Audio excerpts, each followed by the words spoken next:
Thursday, January the 17th, 1991, was the beginning of the First Gulf War. The State of Israel had not officially entered the battle, but it reluctantly occupied a central role in the conflict. If you're the attacker, you want to strike when your victims are the least likely to defend themselves. Well, that's why Saddam Hussein chose the late hours of the night to launch his deadly missiles against Israel. At night, the country's less prepared. Most people are at home, and people generally try to sleep, although it was impossible owing to the ongoing threat of new missile attacks. While all the inhabitants of Eretz Israel held their breath every night, residents of Tel Aviv suffered the most. As the largest populated area in the country, it was Hussein's main target. Most Scuds targeted this densely populated residential area to increase the likelihood of massive losses.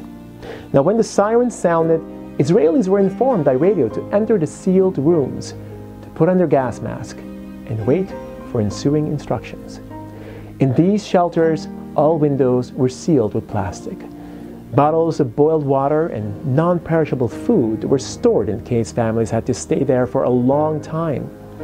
They also prepared towels, which had to be soaked in water to further isolate the room once everyone was inside. To be in a sealed room is a trying experience. With gas masks, the conversation is impossible. Well, family members could only communicate through sign language. As their hearts palpitated, Jews recited Tehillim, listened to the radio, or simply held each other's hand to give moral support. This was not a moment when one would want to be alone. One night at 2 o'clock in the morning, the siren sounded and woke up all the inhabitants. Everyone instinctively ran to the shelters. Everyone except Meir and Tzvi Malchan, two single brothers who lived alone. They were on their way to the shelter when Meir stopped his brother. He was worried about Mrs. Yonah, a widow and elderly woman who lived alone in the building next door. Well, due to the latest attacks in Tel Aviv, all of her neighbors had temporarily moved elsewhere. They decided to go to her to ask her to join them in their shelter until the siren stopped. She would feel more reassured with them than if she were alone. The two brothers grabbed their masks, walked along the hallway and down the stairs. Once in the street, they looked up and saw the light in other buildings as families hurried to join the sealed rooms. But in their building, only one light was lit in their apartment, because their neighbors had also found alternative temporary living arrangements. Because of the enormous danger and the late hour, the street was totally deserted. Meir and Tzvi rushed into the neighboring building and ran up the stairs to Mrs. Yonah's fourth-floor apartment. They arrived out of breath. They rang the bell and waited. Mrs. Yonah opened the door and exclaimed, "Tzvi and Meir? What on earth are you doing here at this hour? Did you not hear the siren? Go home immediately and enter your shelter. It is not the time to be out in the middle of a missile attack." Meir, completely out of breath, explained that they had come to take her to stay with them in their shelter, as it would be safer to be with them during the attack. Mrs. Yonah was very moved by the proposal, but she answered, "Oh, how nice of you, but it is really not necessary. It is true that all have arranged to sleep in Jerusalem, thinking that they will be safer there, but I have my own sealed room here. You yourself sealed the windows." Tzvi implored her to come and join them. He acknowledged that he had to urgently return to the shelter, but said they would not leave without her. Mrs. Yonah finally agreed to follow them.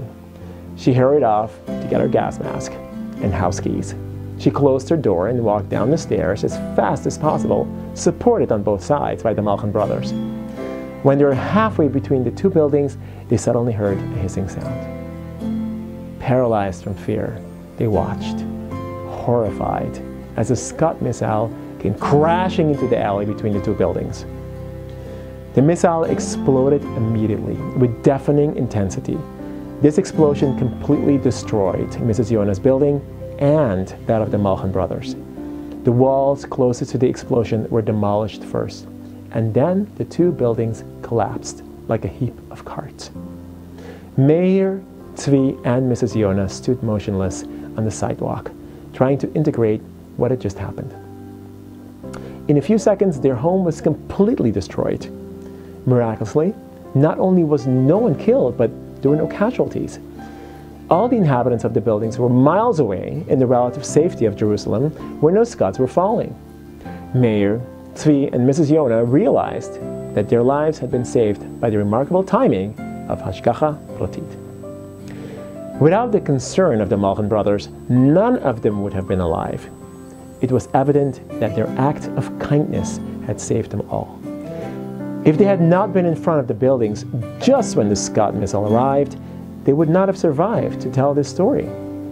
If Meir and Tzvi had left their building a few seconds earlier, or if they had talked to Mrs. Yonah a little less, they would not have been in the right place at exactly the right time. When Meir, Tzvi, and Mrs. Yonah looked around, they found themselves surrounded by neighbors from adjacent buildings who ran outside following the blast to assist potential victims. The crowd of Tel Avivians was stunned to discover that there were no casualties. Shabbat Shalom.